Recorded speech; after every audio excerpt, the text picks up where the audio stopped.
Welcome to Indie Music Podcast, episode 324, Communication. Indie Music Podcast now has a Patreon at patreon.com/indie_musiccast. And when we invite you to become a member for exclusive benefits. For next to nothing per month, you can get members only podcast video, early access to upcoming episodes, merch, and more.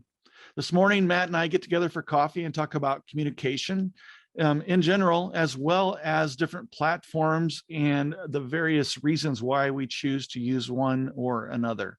Anyway, we hope you enjoy the show.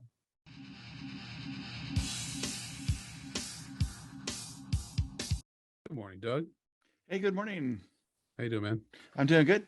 What's happening? Looks like you got your lighting all situated this time. Is it better? Yeah, I think it's better. It looks very pro. I'm trying to get the reflection off my glasses, Oh yeah.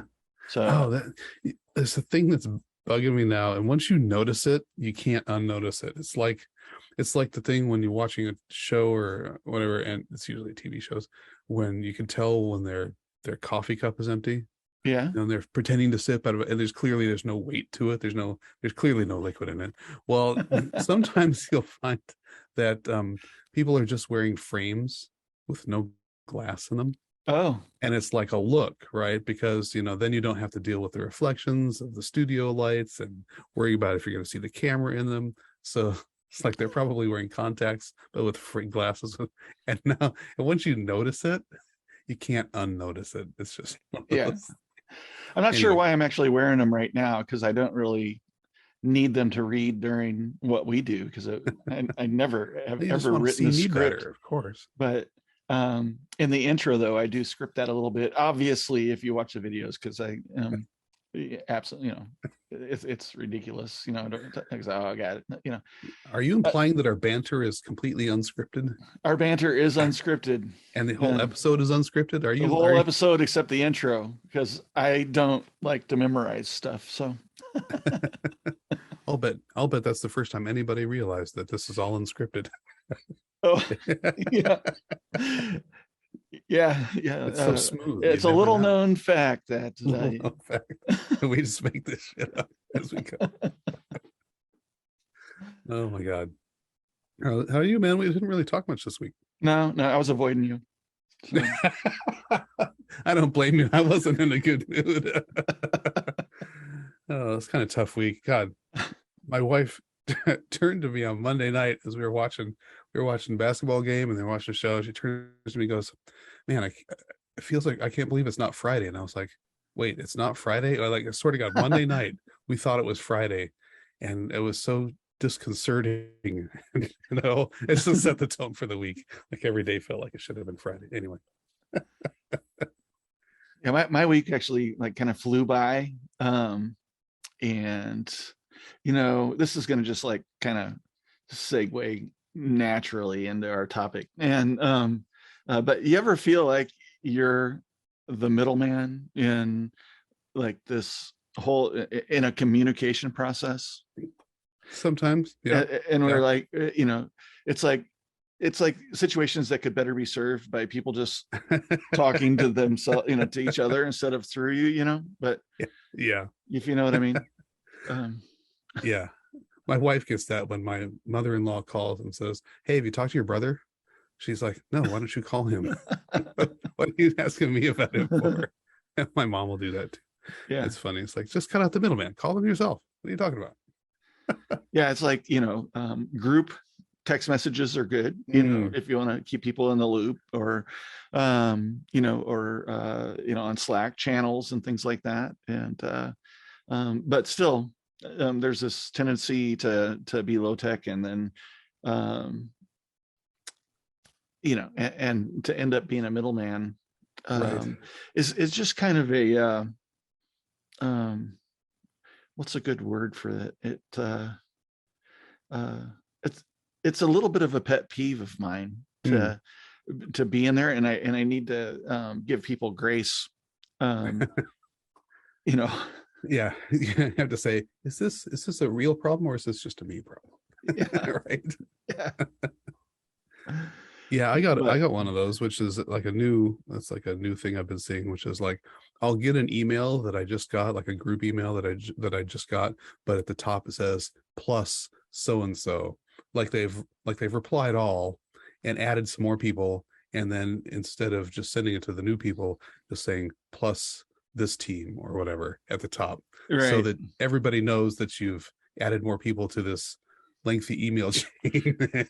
Yeah, And you I just got see another that. email. Oops, kicked my camera. But yeah, I see that. That actually hasn't really bothered me because it let me know that other people were added to a thread, Mhm, and now mhm. they're in the context. Yeah, So I guess I've always I, been okay with that. I go back and Um, forth on whether it bugs me or not. It depends on the time of day. but I thought maybe we could maybe delve into communication a little bit and channels and maybe Mhm. effective communication with clients would be a good one, Yeah, or if you're an artist and you're working with a studio, maybe the other direction. So where right. you're having effective communication with the engineer or whomever you've hired for the work that you're requesting to have done, type of thing. And what and then talk about what you use. And I know we've hit on this in other discussions and Hmm. stuff like that Hmm. too, but there's um, there's this thing, and if you talk to any, I think someone from 15 years old into their 20s, Hmm. email is not a popular way of communicating. And I Right. think, whereas you and I, being older, um, have And been business people. involved in email for the majority of our adult lives, Yeah. and at this point anyway, or at least half of it. Well, think And about that. yeah, Yeah, uh, I guess that's true. and text message and DM on social channels Right. seems to be the most popular way to communicate. And actually, Twitter and DM has been like a pretty busy way for me to communicate with people. And Right. And there's a resurgence in popularity in Twitter as people get disenfranchised with other platforms, I'm finding. yeah, yeah, that and Instagram are my two. I don't use Messenger, Facebook specific, um, Hmm. but it's still kind of Messenger with Instagram, but it's still Right, separated, right. and depending on if you use like Meta tools, uh, what's that called? I don't know. The business app. Oh, the Meta Business Suite or whatever they're Yeah, calling it these which days. I use that occasionally. It's okay. Because I have well, I'm involved in like 4 different groups and accounts and stuff like that. Same, which is helpful on one side and confusing on the other side. You're like, wait a minute, who sent Yeah, what to whom at when? Because it's just all aggregated in one list. yeah, and but it does give you the opportunity to switch Sure. your accounts, and so Yeah. I do it that way. I switch accounts and then look at individual messages from within each account rather than Yeah, that's going smart. into because the other one is going into Messenger and then you see everything. Right. And yeah, then you've lost which account is this dealing with, type of, without having to look, Yeah, yeah, yeah. but So I think you're right about email. I mean, trying to get my kids who are in their early 20s to check their email. I mean, their schools send them email stuff, the government sends them email stuff, I forward stuff on email because that's what it's like to me, that's what adults do. yeah, That's what yeah, people in the business world do. You're going to get anything official from the government, the IRS, your college is all going to come via email. College is not instant messaging you mm, on Facebook not Messenger. to mention waves. Right. We got to get those waves plug-in emails. Oh man, I just unsubscribed from Plugin Alliance. They changed ownership and they're so annoying right now. Oh, really? They're the I'm new waves, yeah. I didn't. Oh, are they? Hmm. Yeah, daily emails. Um, Yeah, it's a very interesting subject. I know that people who grew up with iPhones, because of the app nature, the little apps, they're more comfortable with the individual, like not SMS specifically, because they don't really think of iPhone messaging as being SMS. They just think of it as another messaging form. Yeah. Because You it know, is more. I'd like to say real quick that they're actually really big apps. They just have a small icon. Yeah. It's true. But it's just so what's the word? It's kind of deconstructed, basically. It's deconstructed communication, right? Yeah. And it's all kind of the same thing, but they're used to Discord, and business people are used to Slack. And this is all, it's just kind of like this instant messaging, which is a little bit convenient and a little bit intrusive, but it's definitely different than email, which always seems more official. And you're right, we've been using it most of our lives. And it's funny that for the last probably 20 years has been, oh, here comes the death of email. Oh, email is dying. Don't use email. And it's like, it's still here. Yeah. It's Yeah. like the one constant communication style, and it's still supposed to be the best, the most lucrative in terms of conversions for sales, for basically any profession still, more than any of these other tools. Yeah. I do use the Facebook Messenger because some people prefer that. I don't and have not ever installed Facebook on my phone because it's so ponderous and intrusive, but I do have a little messenger app. I use that. I use SMS. I use Slack. Obviously, you and I are the only people that talk on Slack in my book. Twitter DM. The one that I have trouble with is the one that you mentioned, which is Instagram, because in the Instagram app, it's just so like, where is it? You have to go here to this page specifically and then click on this. It's like it's hidden almost. It's in the upper right corner. It's in the upper right corner of your feed, but not your profile. Anyway, yeah, you got to go home. Obvious. Yeah, you got to go home and obvious. then upper right corner. You're right. Yeah.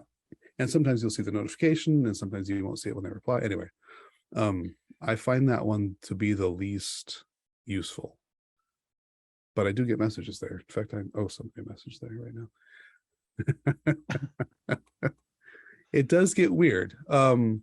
I think that for people, not just of our age, but people who are like in business and who want to keep track of all this stuff, like we did talk about this, I think, on a podcast episode, but we certainly talked about it offline, hooking up HubSpot to Gmail. And that was a real game changer for me. Now I, track when people open stuff, I see it right away. I can track conversations and it goes right into my HubSpot. And that is a good reason to kind of, when you connect with somebody on any of these other platforms, to kind of go, hey, can you send me an email, or let me send you an email, and then suddenly you can just track it all in one place, all that communication, because it's hard, especially when you have a client and you're trying to track requests and revision changes requests and other things, like, oh, where did they say that? When did they send that? Was that in Twitter? Was that in, you know what I mean? You don't want to be wasting time trying to remember where somebody said something to you. You want to track it all in one place whenever possible. And for me, that's email. Yeah.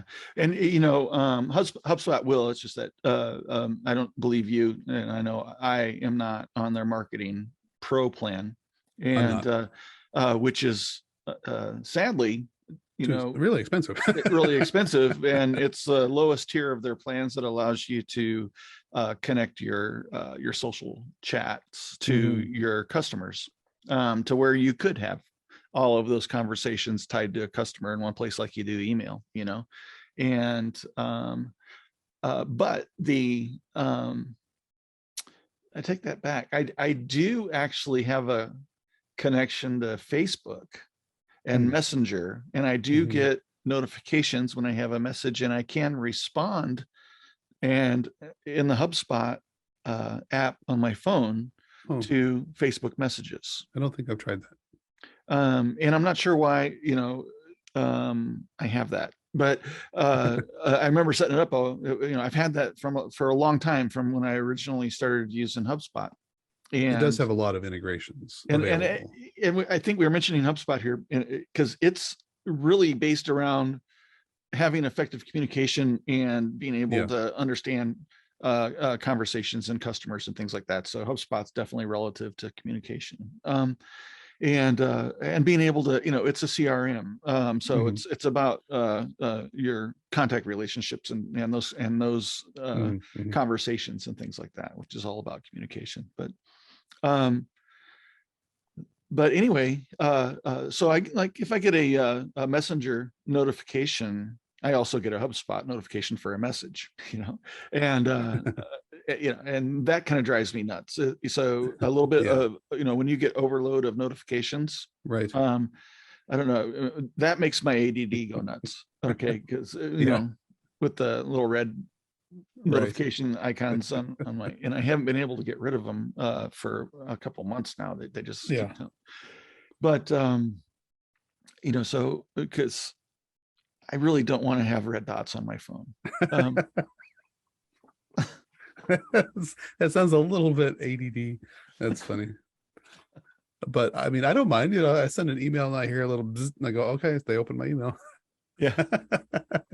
Or either that or it's Duolingo telling me my hearts are full again. Now I have had problems if I go back into a tracked email like that and I open it on my Uh-huh. phone, it gives me a notification that they opened it. Oh, And really? there's a thing. So they have like an IP filter in there. But the thing is, if you're on Wi-Fi, then you have your IP filter set up for Right. your home. That's cool. But if you are not on your Wi-Fi, your phone has a different IP address. That makes sense. And then you're getting notified. And depending on what tower you're on, your phone may have a different IP address wherever you happen to be. Yeah. So, trying to filter that is, so I can go into an old email if I, go in the Gmail app or something like that, from last year and open it. I get a notification that recipient opened. It drives me crazy. The one thing I have found super interesting is how many times somebody will open the same email. Yeah, because I don't have that behavior. I might open an email twice. Like if I open it once and like it's longer and say, okay, I don't have time for this right this minute, I'm going to come back to that.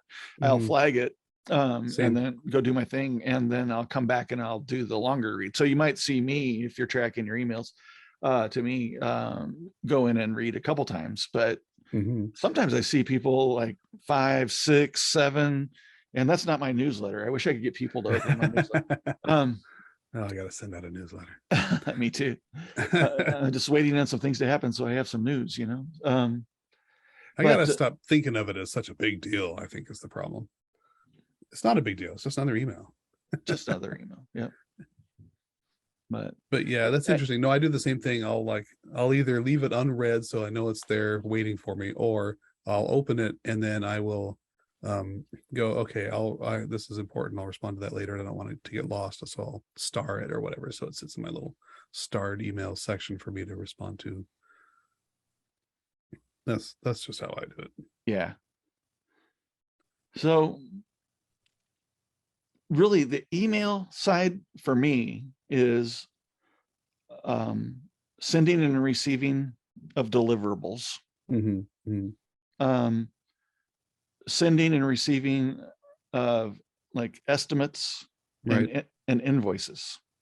Same. So it's all the strictly business end, the official business stuff. Yeah, that's kind of how I do it too.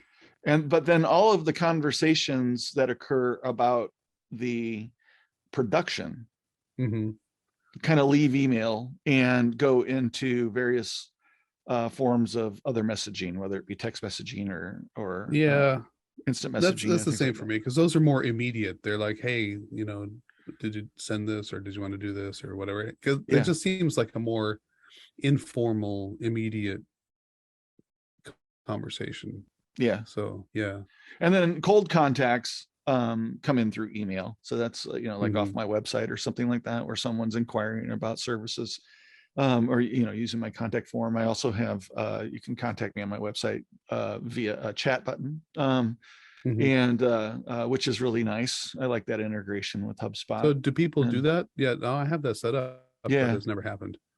Yeah, yeah, and that comes into the app, and I can converse. I can show myself as active or away, and if I'm away, that'll just default to emailing from that form, Mhm. um, and with the custom message. And if I'm active, I can actually have a conversation with someone on my website in real time. So it's Yeah, nice, that's very cool. but it doesn't get. I wish it got used more. I think people might be a little leery of things like that. I'm not sure. Yeah. I also wonder if people are leery about the cookie policy thing that I pop up, and Mhm. which is about accepting or declining cookies on my website. And Yeah, those are but basically all websites have that now, I find. kind of Feels like it's not a law in the US, but it is in like the UK, your UK in Europe. GDPR. Yeah, yeah, yeah. Um and I did it because I wanted to have transparency and allow my users on my website to know what's going on and have an opportunity to accept or decline that, Right. and I often wonder if just it doesn't really get read. They just see it, um, and that is cause of like concern, and they leave. I'm not sure what the behavior is around that. I personally don't find that a turn off. Sometimes they'll say decline, or sometimes they'll give you the option to say track only important cookies, or, I find it annoying, but it doesn't keep me from being on the site. Yeah, yeah, Usually. Paywalls do. Paywalls will send me away, but not that. Although I do usually click out of chat bots because I like to look for the information myself first. And yeah. only if I have a question that I'm not finding right away do I even think about using a chat bot. I don't really have a FAQ set up. I might. Can't I remember. I was do. I was messing around with that, but I have a FAQ set up on Messenger though. So Oh, okay. you have the opportunity to look at common questions, and that gets used occasionally. That's good. What are your rates, and what stuff like that. So it's things that people would commonly message and ask about. So I created some facts on that. And, Yeah, mine's mostly about what do I send you? What do you send me? What's your turnaround time? Just like super basic yeah, yeah. informational stuff. So that's kind of an interesting little fork in the communication road here is Mhm. automated communications. Right. Having providing customer service without being involved in that particular conversation at that point in time. Right. The goal is to become involved in that conversation at another time following Right. that. But if you're not available, you're still setting up an interaction with a potential customer, I think. Yeah, um, and that's right in line with one of my mottos, which is make technology work for you. I mean, we have all this technology at our disposal. Allow it to act like your assistant. Allow it to facilitate, your business and your communication when you are not strictly available at that second. yeah, and then away messages, I do that, Mhm. and provide uh, a link to like my website to contact me. If you're looking for a quote, then you can go here, Right. and otherwise I'll get back with you and within in the next business day or something like that, whatever.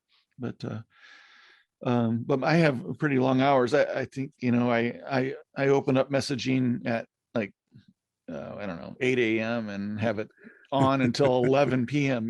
So Yeah, same here. it's Actually, really just 7 a.m. But overnights that. But there's a lot of I mean, I do work with people in Europe and Mhm.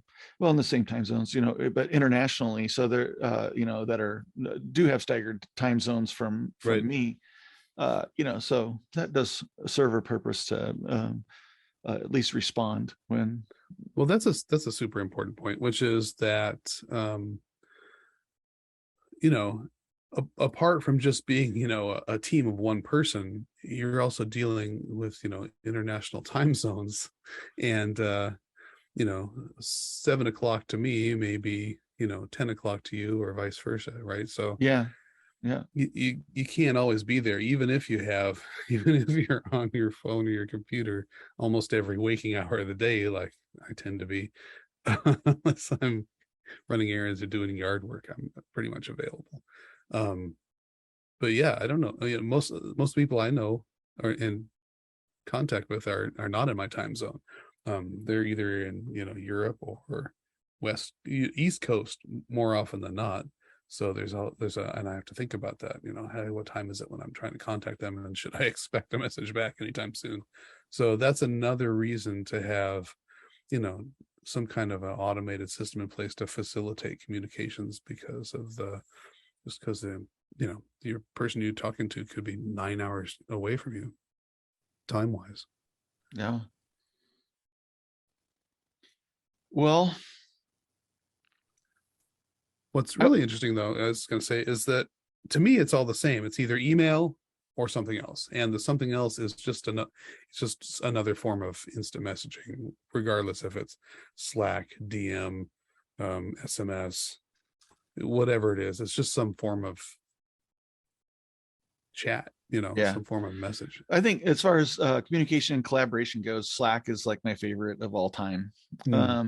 And now with the ability to set up direct messages with people outside of the organization has been really effective. And I also have other organizations there. I'm members on their teams. So I'm able to, the difference is that if you're not on a pro plan on Slack, that you can't create channels with outside organizations, but you can have DMs with people outside of your organization. That's interesting. Yeah. And, but in some cases, I'm on the team, and so I'm actually a member in their, in their Slack account, in which case then I can join channels and things like that in their account. Have you ever used Discord? Because I'm finding that Slack tends to be the tool of choice for the IT world traditionally, and Discord, which is very similar, kind of grew up as the similar version in kind of the arts world. So people in VO or acting or music, very, very often they'll have Discord channels for chat. Yeah, and I use Discord mainly for gaming. Gaming too. Yeah. But I haven't had any. I do have it available. I also have WhatsApp, and that's more of a international usage thing. For international calls, I think it's much cheaper for people to call using WhatsApp. I don't like the way they're on WhatsApp. You have to disclose your phone number, which I don't mind giving my phone number out to people, but I don't like publishing my phone number. Just because stuff like that gets harvested and abused, that's why I use Google Voice. Google Voice has never had had my area code. Which downside of living in central Illinois, I guess. I didn't know that was a restriction or whatever. They have other area codes that are 30, 40 miles away and stuff, but it I don't know that represents very well. I think it should be local, as much as possible. Sure. Are 1-800 numbers or 888 still a thing? Is that a thing? I think that converted mostly to 866 for whatever reason. I don't really understand they were running out of numbers, but that's probably it. Yeah. So I always wanted one. Did you? Thought, if I'm one of these days when I make it in business, I'm going to have an 800 number. Why? So that you can pay for people to call you? Isn't that how it works? Yeah, I actually had an 800 number, and that was exactly the problem. I also had programmed a telephony application that people could call. If you ever heard of Trilio, I think it's called, and which is an API for telephony. Worked awesome, except that people get hold of your number and start spamming, spam calling your number, and it like all of a sudden you got like a $200 phone bill. Oh my! And none of it was legitimate. there's nothing they can do about it. And so that was not sustainable. So I had to get rid of that. But yeah, so any of those where you're having to pay, Right. in that direction, like an 800 number or for an API, if it gets, on a list and starts getting abused, it can cost a lot of money. So. Yeah, I don't have any reason to even attempt that. I don't get a lot of phone calls. Yeah. Not legitimate ones anyway. But my car warranty, I got that covered. People looking out for my old car or something like that. Yeah. Oh, I forgot to mention, I am back on the Lewitt this week. Oh, I do have the slate up here on my boom arm. But it was just too kind of ponderous here on the desk. So I went back to the Lewitt because I needed a known quantity for some voiceover stuff I have to record today. I had a funny thought about this. It has this windscreen cover with the logo on it, and I'd always had the logo facing me, as you kind of expect to want to do. But then I thought, well, isn't that weird that the logo would be right where the diaphragm is, and maybe I should put it on the back so that it's not interfering with what I'm saying. Yeah. Plus, a microphone facing out on camera, they probably would really appreciate that you have the logo pointing in this direction today. So, well, I'm always happy to mention Lewitt. I think they make great stuff. Yeah, it's a nice looking logo. It's a really solid microphone. I've just been so pleased with it. Hey, I wanted to tell you. You remember the intro last week? How there was noise in it? Yeah, it was really hot. Yep, and how you said it was the AC. It was partly the AC, but that was not the whole problem. I found that my mic preamp had gotten on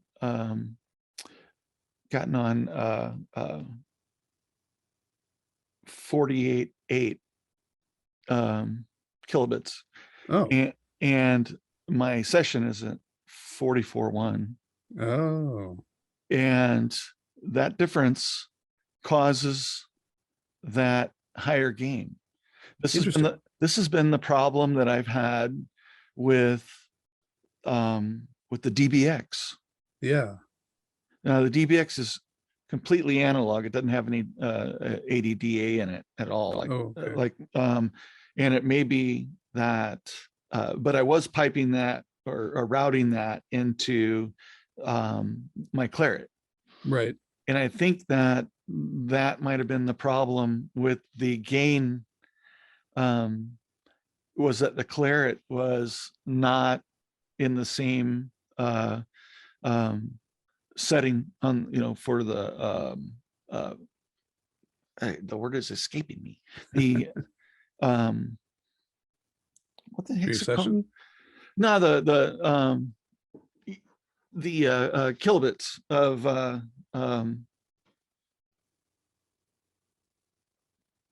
the heck? So how did it get switched? I don't know. Because it's just like recording. No, kilohertz. I'm sorry. That's what was messing me up. So it was set up on 48 kilohertz with a session that was configured at 44.1 kilohertz. Okay. And that difference, although it worked, it was causing basically a distortion, and an increase of gain and that roughness. Yeah, no, I totally noticed that right away. But but the recording of the podcast itself was like smooth and normal. And then when you sent back with the intro was hot. So had you worked on something in between the two things? Yeah, well, I didn't change any settings on the Claret, but it's a slave to my my Lynx Hilo.